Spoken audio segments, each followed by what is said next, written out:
Hello, and welcome back to another episode of the TF Cast. My name is Willis Stout. Hey, Zach here, and the date is February 6th, 2020. And I'm your host, Jacob Bases. Today with us, we have Dan Bacula, who is working at getting the comedy scene in Mankato rolling again and again and again. We're doing you're hosting a comedy open mic at the Circle Inn on Sundays. Just tell us a little about the event and yourself and your comedy. Sure. I moved here with my family in July of 2021. I moved from Madison, Wisconsin, which in itself isn't that big of a town, but comedy there's like a well-known comedy club, and there are open mics every night of the week. And so if you're doing comedy in or around Madison, to go out once a week isn't that much. Mm-hmm. And so when I moved to Mankato, I knew that it was farther away from comedy, but I also knew that having a family and needing to have a job, my prospects in comedy were pretty limited anyway, but I still wanted, it's the thing I like to do. So I knew I was going to have to find a way, an outlet here. And there was a monthly open mic, but that just wasn't quite scratching the itch. So I started looking for venues around town, and, people weren't getting back to me, or the room wasn't fitting the bill. And I was already working at the Circle, but there's that old saying about shitting where you eat. You know what I mean? And it's a lot of comedy is not great. And it's talking very openly and honestly about your thoughts and feelings. And I don't know that that's always welcome in the workplace. Sure. So, but Jenny found out I used to do comedy, and she insisted that I do something there. And it just so happens that the Circle has the perfect little back room that has its own entrance, and it has its own lights, and it's separate from the bar. The people back there are back there because they want to be back there. Nobody's, there's a good story about a show at a hookah shop. And the show is going to start at 9. And there are people in the hookah shop just being at the hookah shop. And before the show starts, the promoter goes around to all these customers and is like, okay, we're going to have a comedy show, so you can either pay us the $5 cover or we're going to ask you to leave. So they all leave, and then the comedy show is to no one. There is no audience. And there was another show I did that was just in a bar. If you picture a bar, they set the comedians in front of the ATM, next to the women's bathroom, under a TV that was still on, next to the blackout drunk owner of the bar, 3 feet away. And then a couple guys away from him was someone who very much did not want to be at a comedy show, and made it very clear for the duration of the show. So comedy is not great to spring on people. Which is all to say that the Circle is an ideal room for what we're doing. And the difference between an open mic and a show is significant. And so when we started doing it, the advertising was sub-minimal. It was mostly word of mouth. I came up with a very convoluted kind of brand for it to almost confuse people on purpose. But the people who did show up were there because they were arts-minded and literate and loved comedy. And, we've started with a great base of people.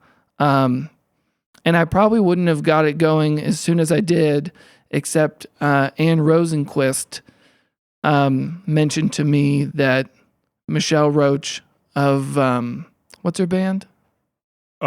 Which one? She's in the one where she writes them. Machiko. Anne mentioned to me that Michelle was interested in just talking about comedy, and her enthusiasm got me going on we really need to find a place to do this. And then Joe Tugas is my father-in-law. He came along for the ride, and Anne was there. So we started with this group, and there's this comedian who's been around the Midwest for a few years, Large Marge. She's been showing up. A couple people from the cities came down because they were connected kind of to Michelle. And there have been, there have been a couple weeks people have been out because of COVID and stuff like that, so it's been real bare bones. But going into a room and you're all there like for the same reason, because you all have this little piece of your brain that operates in this goofy way, just to kind of like come and exercise that muscle, or come to be around people who have the same desire you do, is invigorating, and you can have you can count on having the kind of conversations you like to have every week. An unforeseen pleasure of this is the disparity. Not maybe disparity, maybe variety is a better word, but it's like we have like a foul-mouthed cross-dressing person. We have a very clean Christian comedian guy. We've got storyteller types. We've got like punchline types. We've got like very personal story sharing, but like they're all funny and they're all coming at it as uniquely themselves, which is what I think is the most important thing about comedy. Is like we were talking earlier before we really got started. Well, you guys were deciding who to start with. We were talking about all these comedians, and I think any comedian who's a household name got to be that way because they did it in a way that only they could do it. Like, they might all talk about airplane food, but they're going to do it with their cadence, and they're going to have their own little variation of it. And I think the people who have been coming so far are already there. Like in Madison, it's a bunch of college kids. Like, what are they really going to talk about? Which is a rude thing for me to say. But, I agree with, like, I totally agree. agree. I was a bouncer for many years, and I think that it was my social responsibility in life to really just say no to college students for the first time in their life. And they were just so unfamiliar with the concept that they were just like, kind of like cross-eyed. Like, what do you mean I can't? Like, Right. And like, there's something to be said for a little bit of a experience. yeah, it's the same conversation I have with my 3-year-old. I'm like, it's Oh, again, they know. yeah, Paw Patrol time's over, but I want to watch Paw Patrol. Yeah. Yeah, but it's 3:00. Yeah, but I want to watch Paw Patrol. Yeah. Yeah, and it's great to have people showing up and speaking from experience, and I think my comedy is largely speaking from having gone through like how I'm like 36, 37, so like 36 years of lacking self-awareness, and to look back and be like, how big of an idiot was I? And everyone's like, yes, you were. We all agree. It's really validating my growth to be able to make fun of myself. Well, how are these events? How are they structured? So you've been talking sure. about how like they're like you're having conversations with people who are like-minded. Are these kind of like built-in workshops or? No. The structure is I'll show up around 7 and put a sign-up sheet out, and then people will come in between 7 and 7:30 and sign up on the sheet. Well, we were talking earlier about the punk scene in Mankato, and you get to recognize people, and you're like, oh, I was thinking last week about this, and you kind of get to know people over these shared interests, despite some of these people could not be more different in their day-to-day lives, and yet they're coming together to talk about this, to commune with this activity. So anyway, 7:30. Around 7:30, I go up and I welcome everybody, and I kind of give everybody a lowdown of how it's going to go. Like if I think it's warranted, I'll do a little reminder about like, hey, please don't talk while the comedians are up there because it distracts other people. Jokes are only effective when listened to, and even if you don't want to listen to it, the person next to you can't listen to it if you're talking to them, that kind of thing. but that's rarely the case so far. And we usually have like 5 or 6 people sign up, and they get about 5 minutes apiece. So it's not like a terribly long event. Obviously, the more people that sign up, and the more people that sign up, I'll be more rigorous about like it has to be 5 minutes as opposed to, you're telling a story and I'll let you kind of get to the end of it. But if we start having like 20, 30 people sign up, yeah, and that's kind of how it is in Madison. It makes for a very long night, but everybody needs to get up and do their 3 minutes. Like they've got very important things to say about, I don't remember what they were talking about, but I know they talked about the same things a lot. That was, to completely change subjects, my biggest grievance when I started doing comedy was that people would do the same jokes every week. And there are people who even, are getting to be moderately successful and are still doing the same jokes that they were doing 3-4 years ago, like starting the same set with the same joke every time. And it blows my mind in every conceivable way that someone would want to spend their time doing that. So I don't know. So I'm always I'm generating more than I could ever. I did some open mics. I mean, I worked an open mic for a really long time that wasn't a comedy open mic, and I'm glad that there is one because I really hated when people did comedy at non-comedy open mics. We were talking about that earlier too, where it's just a bad experience. Like people think there's an announcement or just like whatever. But one thing that it helped me learn comedy better, or how to like listen to comics better, because there are some jokes that I heard over and over, specifically ones from like Trevor Lee, and he was workshopping them. So like I learned what his workshopping process was. Sure. And like when I heard him change one sentence of the joke, like I knew why he changed that joke. And like it changed my appreciation for hearing things more than once. But I do see exactly what you're saying with like if like, is the pursuit the laugh?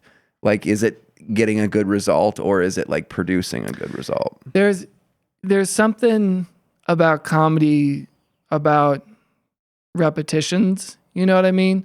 Like on one hand, you need to be comfortable saying this stuff in front of an audience X number of times. But then there's the factor of like, you've tried it with these same words in the same order like 3 times and you haven't gotten the reaction you wanted. You can scrap it, or you can try to rework it, or you can try it in front of a different audience. A lot of the stuff that got repeated in Madison, it worked as well as they wanted it to. Like they could count on it. And so they just never bothered like changing it or finding something new or trying to make it better than just functional. There's an interesting thing too that can happen. I went up with a set of jokes when everybody was out with COVID, and there were jokes that I had for a while and I knew worked, but I wanted to like do them in this new order, and like just nothing, just less than crickets. So I felt terrible about it. But then a couple weeks later, I did it again, largely the same chunk, but because there was people there, it's like, oh, that's what was the issue. In this situation, you're not supposed to blame the audience, but sometimes it is the context, sometimes. So, I want to, you've brought up the Madison thing a few times. I want to kind of ask, what was the goal of their scene and the people who were participating in it, and like where would that take them, and what, if any, things that you're trying to do in Mankato, is it different, or does it also like have some kind of vision for the future of the people participating? Yeah, man, that's a great question. And I don't know why I'm being so bitter about Madison these days, but I don't know. I guess I just am. I'll work through it. And eventually I'll remember them fondly.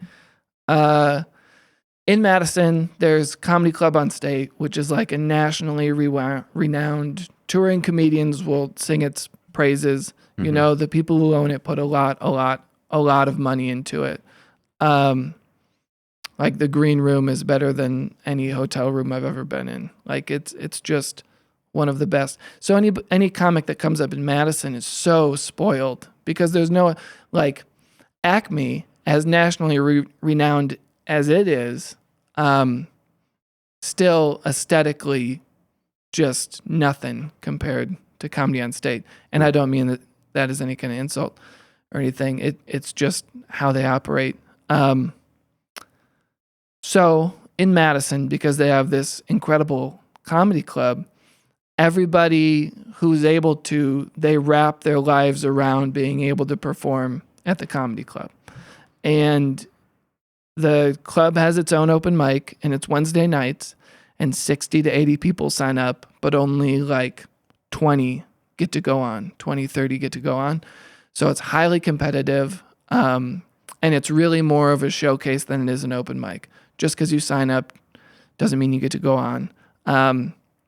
You might sign up 3-5 times, and it's only the 6th time you get to go up. And then you got to wait 6 weeks again, signing up every week before you get to go on again. And so I had like a 1.5-year-old when I started comedy. I'm like, I can't come out every week, but only go up once every 6 weeks. So then I went to an open mic that wasn't the comedy club's open mic, and I committed myself to going to this one, knowing that I couldn't go to the nice, fun, glittery Wednesday one. And I think because I wasn't able to wrap my life around like getting noticed at the club and like getting booked at the club, and that gave me a nice perspective about, well, I'm just going to have to work on like getting better and getting good. And I'm just going to have to like write that part of it off. And so when I came here and I had already reconciled what I wanted out of comedy, which is just to be able to exercise it. That's all I wanted when I got here, was an opportunity to exercise it. And it's been great to find like minds who want to come in.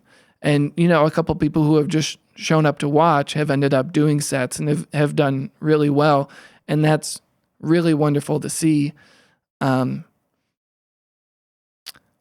So the immediate thing for Mankato is to have a place for people to see it and try it and experiment with all the different things it could be. Because, you know, in Madison, when everybody's trying to like get on the same stage, everybody's also like kind of working with the same formulas, maybe, you know? Well, there's probably a built-in audience to those shows who like certain comedy. So like, just because you could be hilarious, but if that room is the same every Wednesday, no one's going to maybe like what you got. Yeah, that's a great point. There was the guy who was doing most of the booking when I was in Madison was a very particular guy, and he had a very particular idea of what those audiences wanted to see. And so there were a lot of complaints about you're not booking enough, you know, women, people of color, stuff like that. And his response was that those shows don't sell as well. You know what I mean? And so he's like, I'm booking to the capacity that the market will allow me to book. He's not there anymore, and I don't know how much of that is a part of that. I think, honestly, I find out about a lot of comics when people complain about them. Yeah. Like, I funny. really do. Like, I can't tell you, I'm bad with remembering names, but I've heard so many like, oh, she's not funny, you know, like, and then you see it and it's like, well, I mean, yeah, it's just not for you. Right. But like, she's perfectly funny. You know what I mean? Right. So it's like almost a little bit of good press if people are just out there like with the energy to hate you. Like any press is good press. Yeah. There are a couple lady comics that I follow on Twitter, and it's almost like their brand is being hated. You know, and I'd hate to think that was some kind of like marketing technique on their point, where they'll like almost publicize their own scrutiny or whatever. Yeah, it's pretty cynical, I suppose. I guess when I think about that, I would just think like, is that their own personal choice, or is it like something that will happen to them regardless? Because one of them is like something that almost needs to just like be dealt with like socially, and the other one is like, oh, this is their brand of comedy. Yeah, that's a great point. Because you can't expect someone to endure baseless criticism and not respond to it at least every now and then. To say like, hey, I just want to let you guys know I'm still getting all this baseless criticism. So if you think I'm fine, I'm actually, getting about 30 emails a day about how I should eat my own head. Yeah, I would happily shoulder some of that baseless criticism. I get very little of it. So if there's extra, someone can send it over my way. But it better hit the comedy club. Yeah, well, maybe it might be founded criticism. It's difficult. You take all the criticism home and then you try to dissect it, and you have to. And that's, I think, another thing that's interesting about comedy. There's that old Beatles movie, the like 8 VHS thing, and at some point they talk about how like they all got in a car with Bob Dylan, and they're like, oh my God, we're with Bob Dylan, and Dylan's like, you guys are so lucky that there's 4 of you, so that when somebody hates you, they hate 4 of you instead of just you. And that's something I've heard people talk about when they talk about like, I tried comedy, but when you're up there, it's just you, and if people don't like what you're doing, it's not that they don't like what you're doing, they don't like you, because theoretically you're presenting like an articulated your completest, truest self, and so any criticism is then.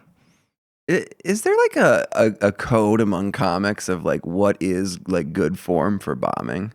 Like, because I've seen some things that like where people like the audience responded poorly, and then I feel like the comedian responded poorly. Is like what did the people on the inside think of that kind of thing? I think my favorite comedy documentary is Dying Laughing, and it's on Tubi, which is quickly becoming my favorite streaming platform. I'm a big Tubi advocate too. I think I'm even going to sign up so I can pause things and come back, because you got to sign up to view. Dying Laughing, it's great. And there's a section in there where they talk about how different comics respond to hecklers. Like, there was a guy, the last comedy show I know about, because there was some flop sweat sport disc jockey comedy show at the Cato Ballroom a couple days ago. But before that, it was actually a guy from Madison and his girlfriend who came in. And I don't know, what's the likelihood that, here's the thing, this guy had a roast. He threw a roast for himself, and then he charged money for admission to the roast he was throwing for himself, which I feel like should tell you a lot about who this guy is. Anyway, his response, I've seen him on stage listening for someone to talk so he can tell him to shut the fuck up. Like, this guy will go out of his way to find an opportunity to what he calls control the audience. And so when I talked to him about how the show went when he was in Mankato, he was like, oh, they were pretty rowdy, but I kept reining them in, kept settling them down, told them to shut the fuck up. I'm like, oh, cool. That's a cool thing to brag about,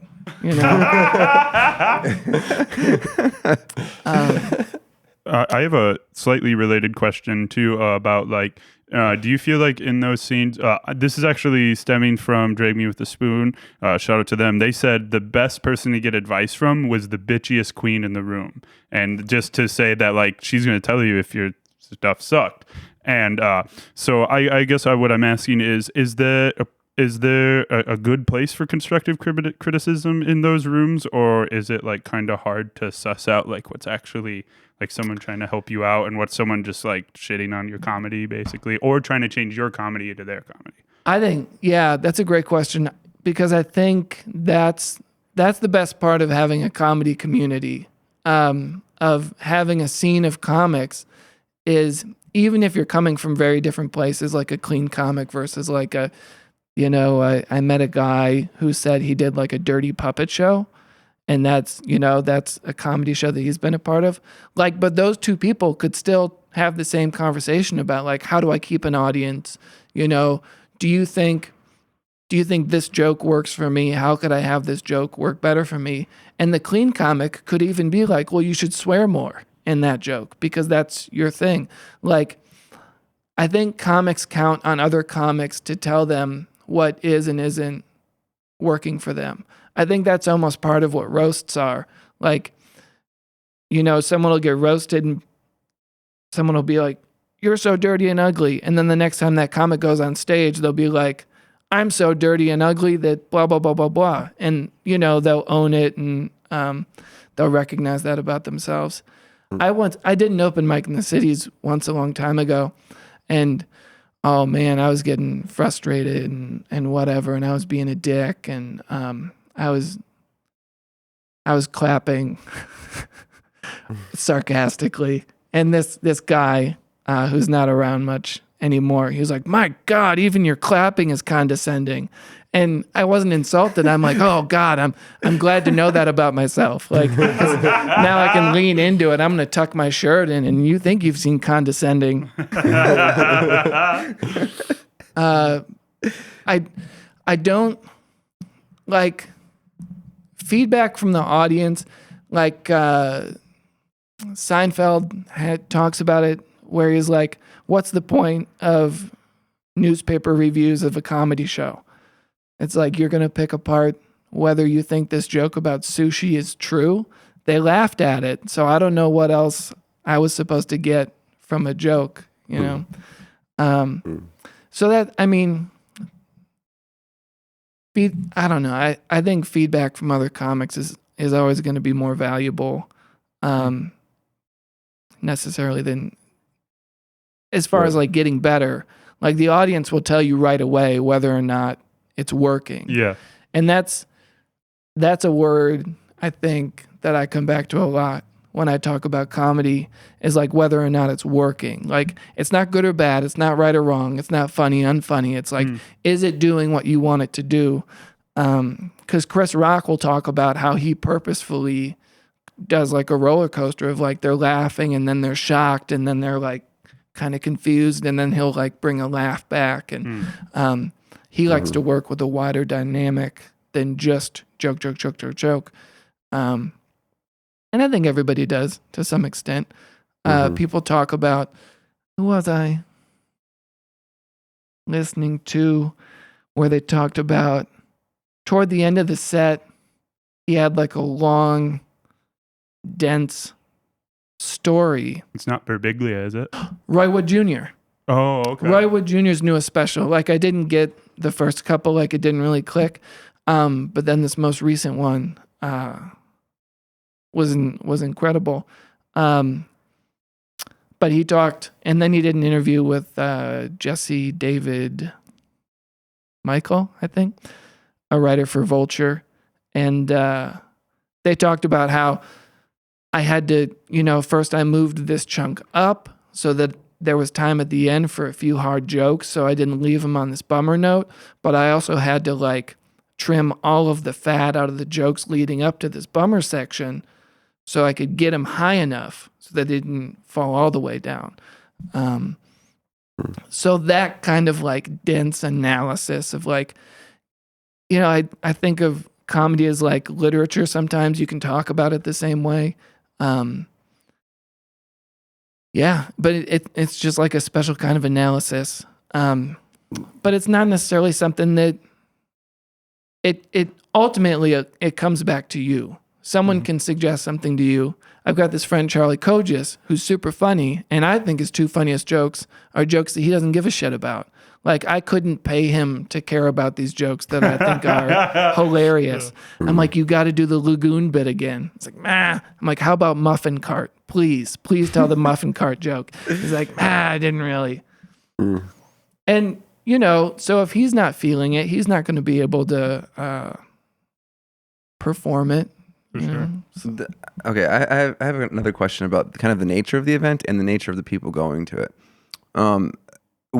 What characteristics do you see in someone approaching comedy that you think like, oh, like this is a person who should workshop jokes, and like when you see a comic like who isn't a comic yet, like who are those people to you?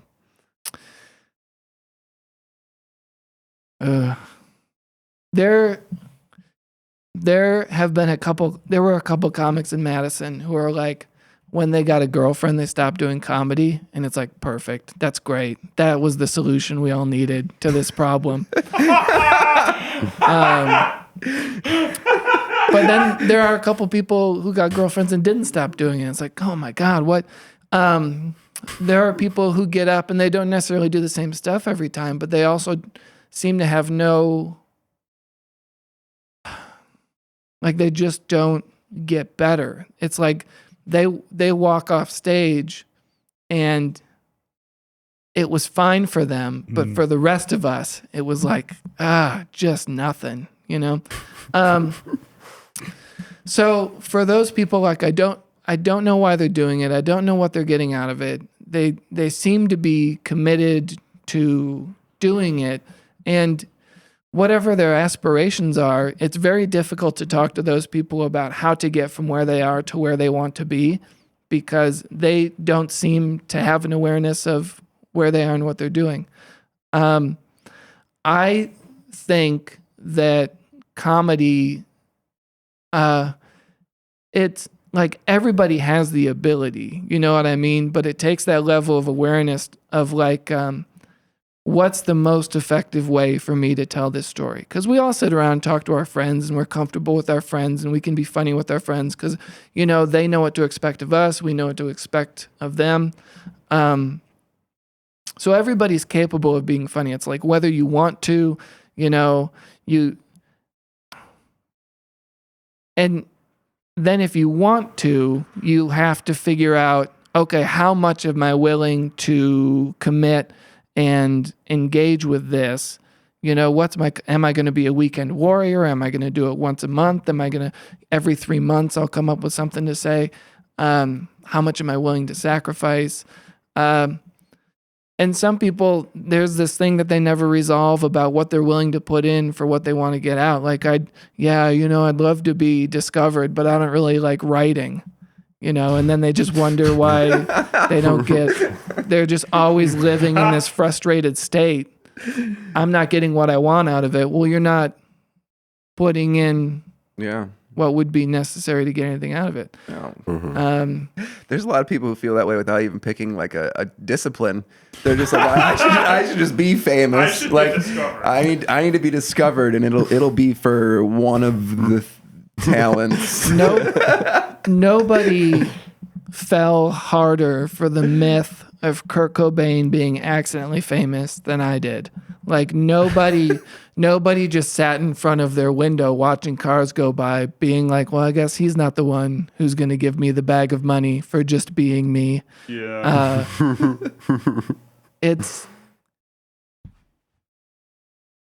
Yeah. And there was like a Saved by the Bell episode where they're practicing in their garage. I always think about this. And then this record executive jogs by, and then they're on this like roller coaster of fame. Those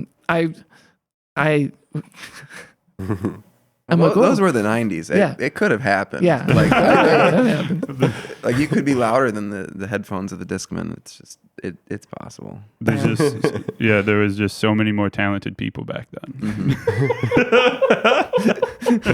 I have another. So, is there any misconceptions of people first starting comedy that I'm sure as being someone who's starting an open mic, you see a lot. Is there any like misconceptions that you think you could nip in the bud as like a first, like me, I literally want to go there. Is there any misconceptions about being a comic or doing comedy for your first time that you think people should know? I think we were talking about this before we started recording, about how people will say they love comedy, but what they really mean is like they love their favorite comic. Like even people had to twist Jerry Seinfeld's arm for him to admit that there are different kinds of comedy and isn't that great. You know, like when Nanette came out and there was this big conversation of what is comedy. Initially I think what he meant to say was like, it's not for me, but how it came out was like, I don't think it's comedy, you know? But then, you know, a couple years later, they'd been hounding him for 2 years, and finally he relented and was like, yeah, there's a lot of kinds of comedy. Get off my back. So the big misconception would be like, you don't have to show up and be Rodney Dangerfield. You don't have to show up and be Lenny Bruce. You don't have to show up and be whatever you think other people think comedy is. Like, you don't have to show up with a late night set, you know? Do people know the name Lenny Bruce still? Yeah, but not for comedy. Oh, okay. Okay, keep going. Yeah, they know Lenny Bruce for being unfunny. Yeah, for being the unfunny, heroin-addicted comic.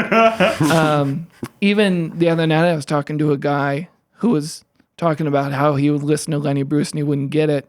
But that led to a conversation that's equally interesting of the comedian's relationship to the time in which they lived.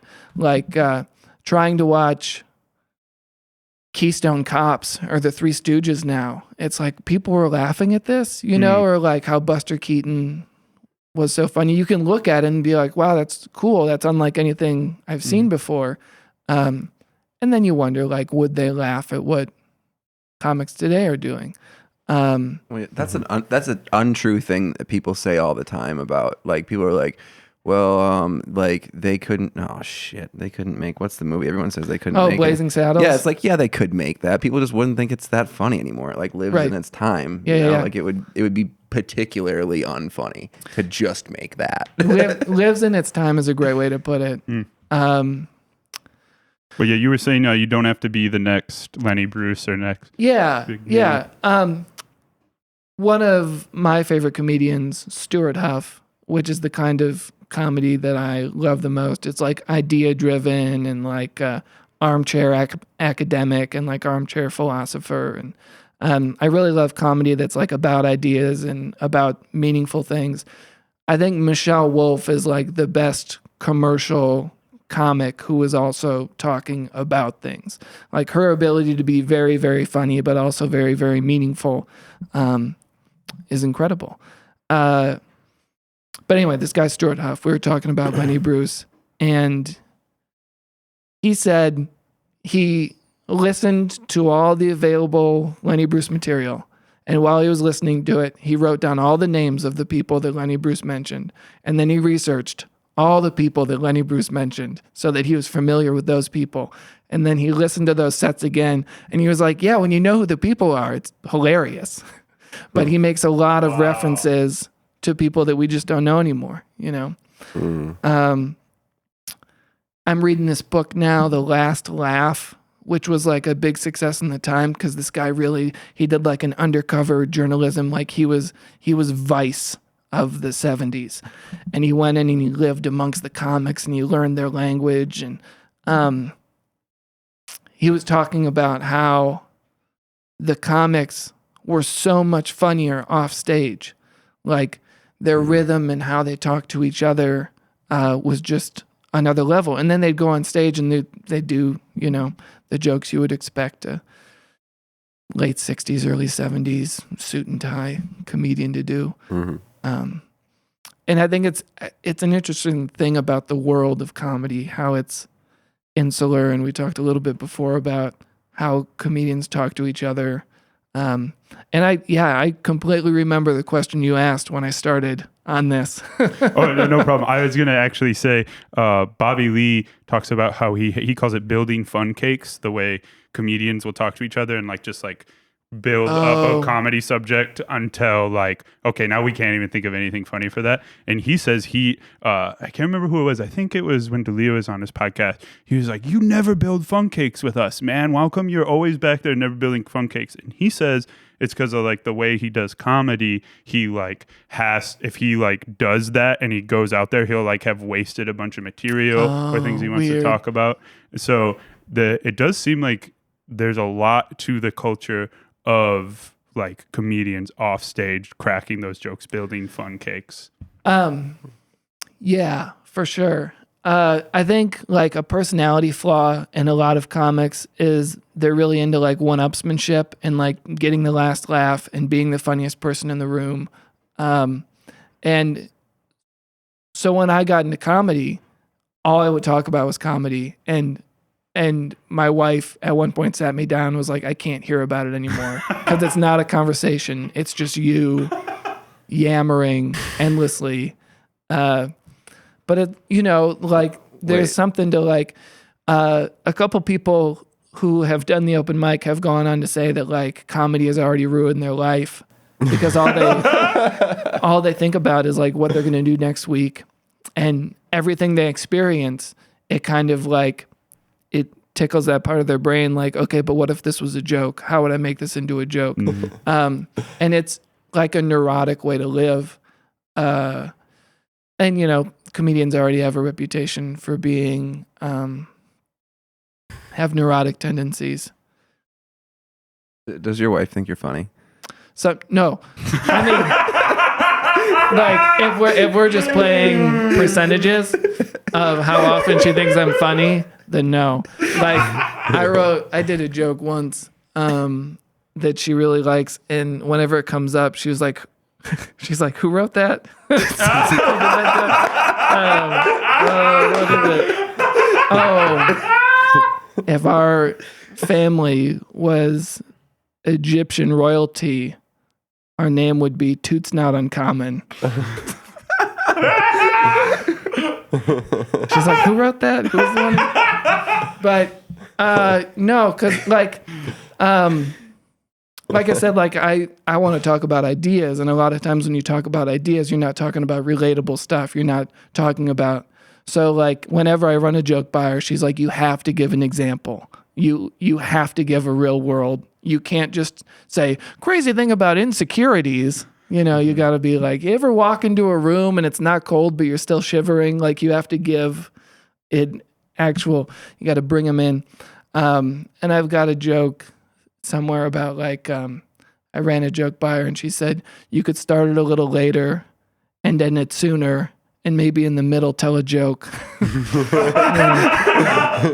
wife sounds funny. Ever go up and do comedy? She's funny as hell. As soon as she comes out, I'm going to be out. I'm going to be back with the kids.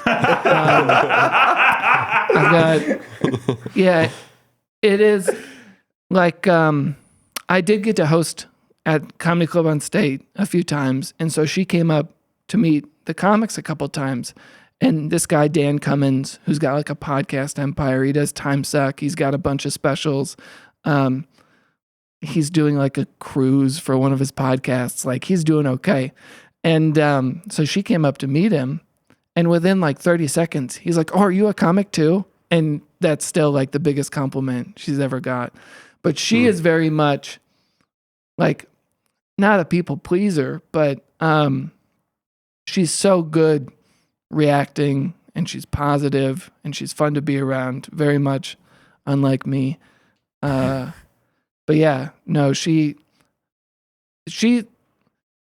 that's been the most important thing with me doing comedy, because anything I've done before comedy was completely aimless, and I would dive in and I'd be so ambitious, and I would just strike out and burn out and move on to the next thing.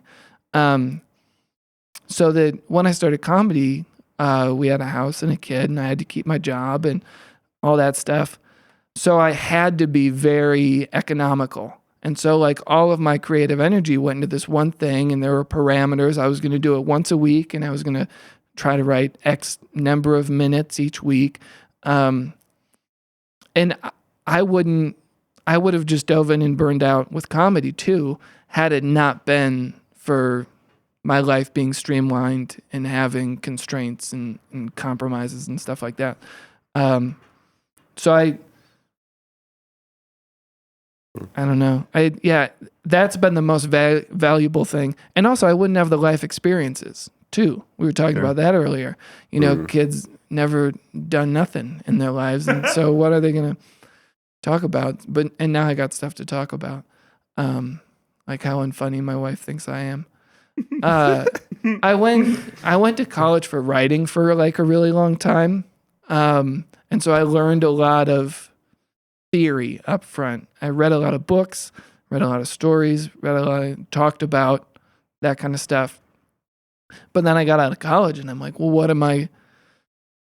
Here's a story about a guy who goes to college, Here's a story about a guy who remembers people from his past. And then, I meet Wendy and, within a year and a half, we have a kid in the house. And it's like, well, now I got some stuff I need to get off my chest. No time. But it's been a great outlet.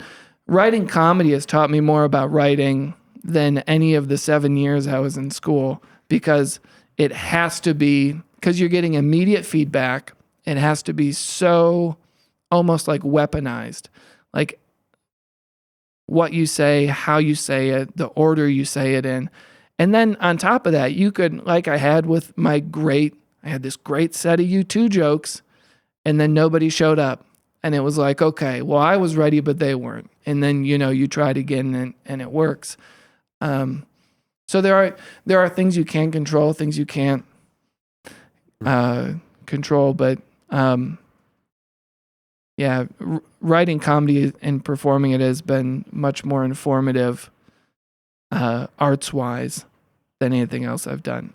I used to say it like checks a lot of boxes for me, It's not what I also never thought I was going to pursue comedy. I didn't know there was a comedy club in Madison until I was in my 20s. Like when I was like 6, I would have a journal and I'd be writing acrostic poems and whatever, Marvin the Martian cartoons. And then I'd see a comedian on TV and I'd literally write down like knock, knock, and then be lost. I'd be like, I don't get it. How do you write a joke? What changed? What is your approach towards writing jokes like now? I wish I could have like a funny, start with knock, knock. I think at some point during college, I started to entertain the idea, if I was ever going to do comedy, I would talk about how absurd the existence of comedy is, because I imagined meeting Lewis Black in person, and I'm like, he can't be like that in real life. Like, no one can live their life with that intensity and just flying off the handle all the time. How insane is it that we have an infrastructure to have these people in front of 1,000 other people, and we just like listen to them be crazy for an hour? So I kind of in the back of my head had that concept. And then my friend was moving out of Madison. He said, hey, before, like a bucket list thing, let's go try this open mic before I move. And so the weeks leading up to that, I wrote it all out word for word. And then it was way too long. So I chopped it down as much as I could so it would be about 3 minutes. And then I got on stage and I read it word for word, and it went okay, and I felt okay about it. And I knew I wanted to go back and try it again and see if I could get better, be better. And it just kind of clicked, and I still do it like that.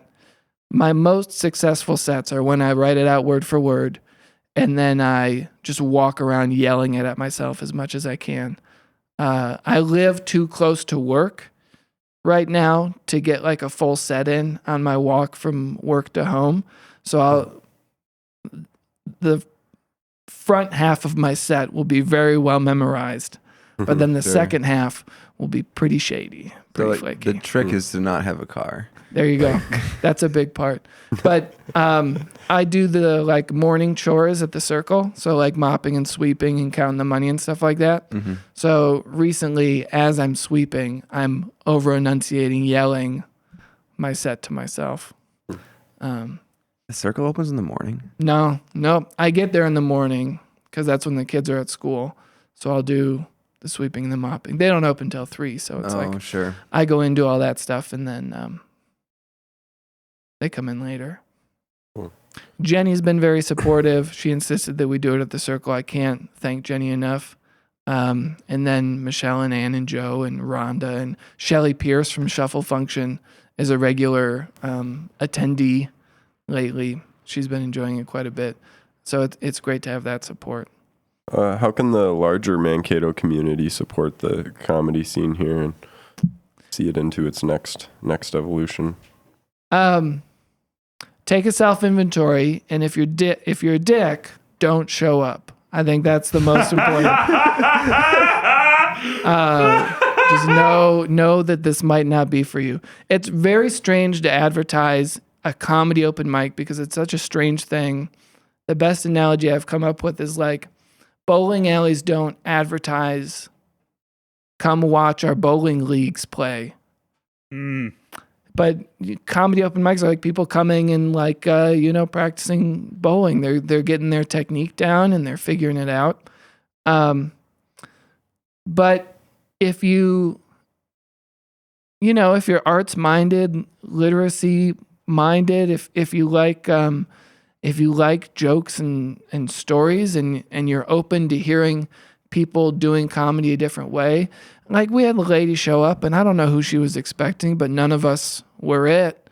And that's a bummer for everybody. You know what I mean? So if you are going to come to watch the open mic, be ready to see vastly different approaches to standing there and telling a story or telling jokes. What they think is funny, what you might think is funny. But if you've ever wanted to give it a try, like back to that misconceptions question, because I think it's such a cool question.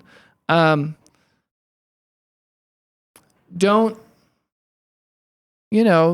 be worried about doing it how you think it's supposed to be done, because everybody's there's Gallagher and there's Mark Maron, there's Maria Bamford and there's Ellen.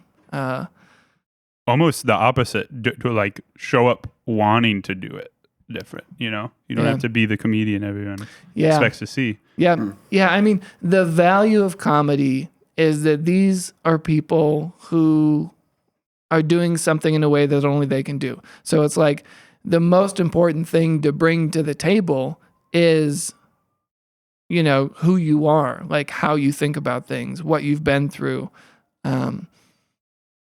As opposed to, I think they will like a joke about me accidentally choking my girlfriend, or, a variation on a theme of stuff you've heard other people say. Everybody's talking about, what is everybody talking about these days? They're not talking about Cosby anymore. But it's like, well, now they're talking about Cosby again because of W. Kamau Bell's documentary, which I got to see.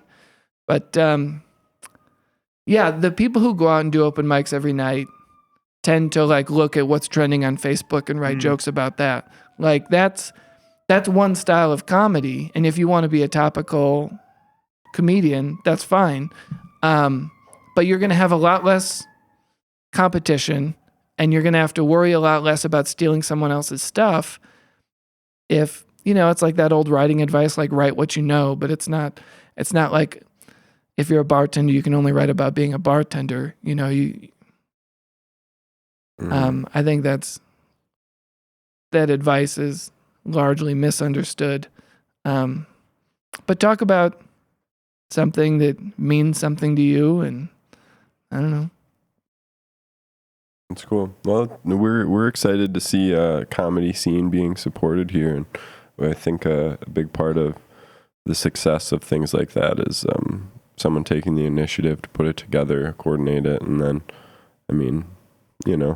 that goes smoothly enough, you might be able to start booking shows with a handful of your favorite favorite open micers. Yeah, we are looking forward. Like, we might, as soon as April, start booking like a regular 3-person comedy show, opener, feature, headliner. Mm-hmm. And yeah, like we were talking about before, kind of like sustainability and setting expectations that you then deliver on, and consistency. Those are definitely the priorities of anything that we're going to do. And I got to say, thanks for having me here so I can talk about it. Your audience, I think, is a new audience that I haven't really been able to reach. So this is a big deal for us to be able to get out to you guys. And you said you were going to like post links with the interview or the video, but I had mentioned earlier I came up with this ridiculous brand strategy of masking it like a bureaucracy, because I think bureaucracies are funny. And so anywhere on the internet, if you want to find it, it's the Greater Mankato Area Comedy Coalition.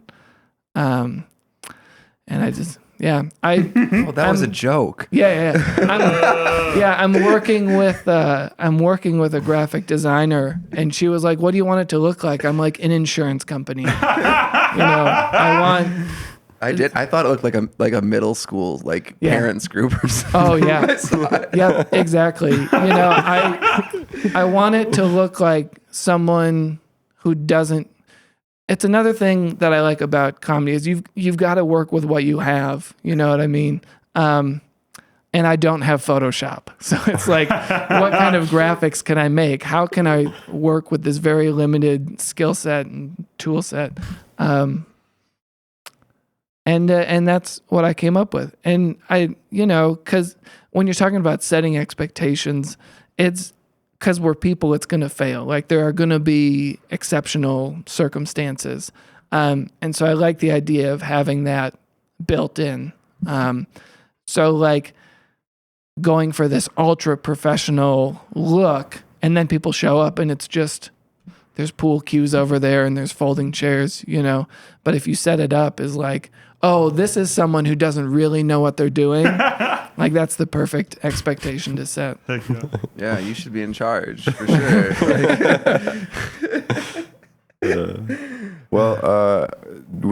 Should we do some plugs? Do you have? You mentioned the name. The name. We'll type that under there for your URL. Yeah. Greater Mankato Area Comedy Coalition. GMAC. Yeah, GMAC. Okay. Yeah, it's by the end of the year we'll have T-shirts and buttons and sick. Yeah, it's gonna be an empire. I'll get one. Yeah, I was just talking about like how practical my ambitions are, and now I'm setting up. We're gonna have Furbies. We're gonna bring Furbies back. I don't know that Furbies ever went anywhere. They're making like Furby cryptids and it's about Furbies. long Furbies now. Yeah, long Furbies. God. We watch a lot of the show Bluey, which is a great show. I have a friend who loves it. And they do a parody of Furbies, and now I'm not. It's a great story where I forget the best part. There's a cartoon that makes fun of Furbies, so it's pretty good. All right. Yeah, awesome. Cool. Yeah. Thanks for joining us on the show, and we look forward to checking out the upcoming comedy shenanigans. Yeah, man. Thanks so much for having me. Yeah.